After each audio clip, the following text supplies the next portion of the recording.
ఇటువంటి వాళ్లకు పండుగ సంతోషించడానికి మనం నిత్యావసరాలు చూడండి. ఇది రెండో ప్రాంతము. ఉదయం వచ్చేసి బైదుగూరు దగ్గర ఉన్న సుందరయ్య కాలనీలో ఉన్న పేదలందరికీ అందించి వారికి పండుగ ప్రయత్నం చేశాము. ఇది రెండో ప్రాంతము. మైదుకూరు దగ్గర ఉన్న శాంతినగర్ వాసులు వీళ్ళు రోజువారీ జీవనము పూసలమ్ముకుంటే జీవనం సాగిస్తారు. అంటే వాళ్ళ రోజువారీ జీవనంలో చాలా కష్టంగా ఇంట్లో వాళ్ళ ఇంట్లో కానీ పండుగ సంతోషంతో ప్రయత్నం భాగంగా అన్ని రకాల వస్తువులు వినాయక చవితి పండుగ సందర్భంగా అన్ని రకాల వస్తువులు అందించి స్వామివారి ప్రతిమతో సహా అందించి ఈ వినాయక చవితి పండుగ సంతోషం నింపేదానికి మనం వాళ్ళకంతా అందించి ఈ ప్రయత్నం చేయడం జరిగింది. ఈ మహా కార్యక్రమానికి ఈ పండుగ కార్యక్రమానికి దాదాపు 20 కుటుంబాలకు మనకు అందజేసిన దాతలు బెజుగుం సుధీర్ చంద్ర శ్రీమతి ప్రసన్న గారు అందజేయడంతో లైవ్ లో చూసారు. 2 ప్రాంతాల్లో ఉన్న పేదలందరికీ అందించి వారికి పండుగ సమీపానికి ప్రయత్నం చేయగలిగాం.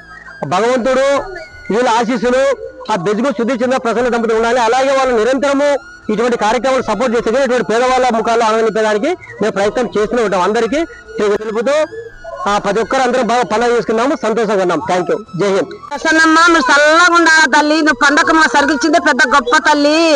నీ పూసలమ్మగా బతికేటోళ్ళం మేమంతా. ఆ బతికేటోళ్ళంగా మా బీద వాళ్ళకి అందరికి సరుకులు ఇచ్చిందే పెద్ద గొప్ప వినాయక పండగకు. మీకు నమస్కారం తల్లి ప్రసన్నమ్మ. నమస్కారం. మాకు పండగకు సరుకులు ఇచ్చినందుకు నీకు చాలా నీకు ధన్యవాదాలు.